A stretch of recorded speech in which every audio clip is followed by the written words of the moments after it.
I want to bring in Democratic Representative Ayanna Pressley of Massachusetts. Welcome back, Congresswoman. Good to see you again.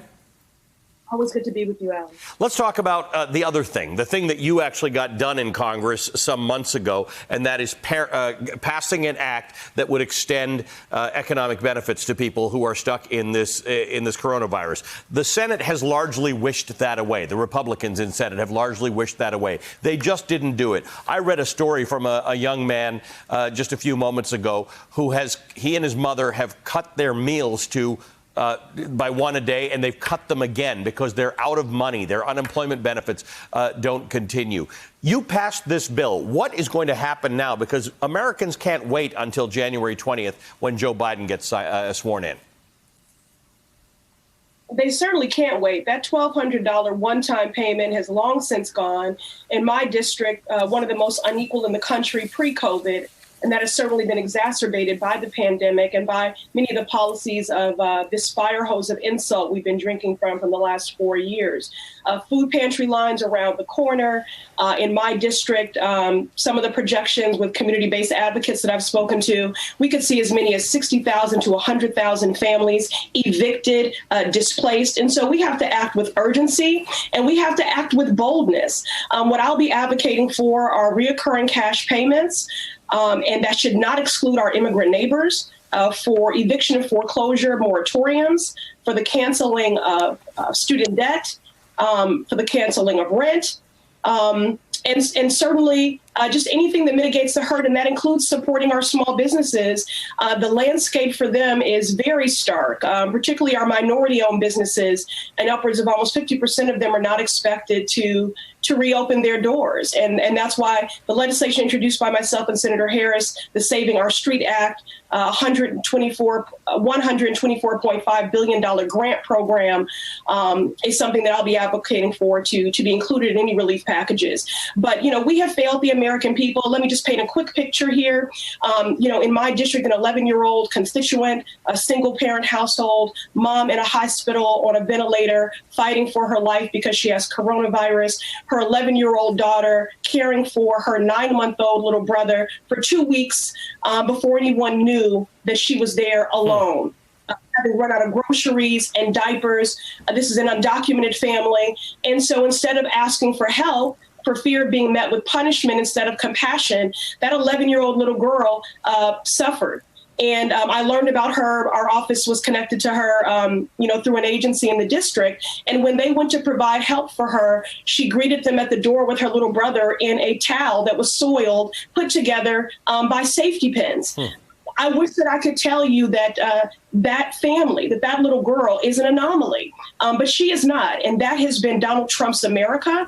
We are finally turning the page on this dark chapter in our history, but we must act with boldness and with urgency to mitigate the hurt and to meet the scale and scope of this crisis. I don't know that whether you follow Donald Trump on Twitter. I don't, but there is some news he's made in the last half an hour. He retweeted something else, and it's like most of Donald Trump's tweets, full of lies, and Twitter has actually noted that. But he starts off with, he won because the election was rigged. So the second part of the sentence is a little weird, but it's the first time we've actually heard from Donald Trump that Joe Biden won. What do you expect to happen in the coming days? Because, there are two realities in America. The Biden administration moving forward with policies, including COVID and economic relief, and the Trump administration saying weird stuff on a daily basis and standing in the way of the Biden administration handling the transition.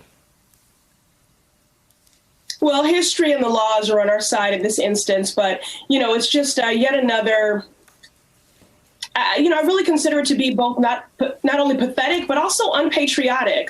We have always had a seamless transition of power. It's a pillar of our democracy. It's a pillar of our institutions. And so the fact, the person whom I refer to as the occupant for the last 4 years is now hell-bent on, in fact, squatting within the Oval Office is certainly of no surprise. But we have the law, and the courts and history on our side, and he will move on. And then we must do the business and the work of recovery, Ali, but also of reset, because I don't want a recovery both in the economic impacts of this pandemic and in getting this raging virus under control, that then level sets to where we were before. Yep. Because that was insufficient, unjust, and inadequate to begin with. Now we need to reset. And might I add, we have to be actively anti-racist.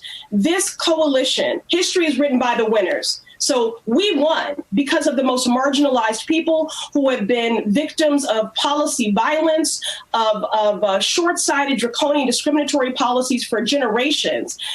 Indigenous people, African Americans, Latinos, AAPI, disabled folk, young people who went and met the moment. This movement met the moment. Democracy is breathing another day. We are turning the page on this dark chapter. And now, Ali, we must meet the needs of those in this movement. And that means being bold.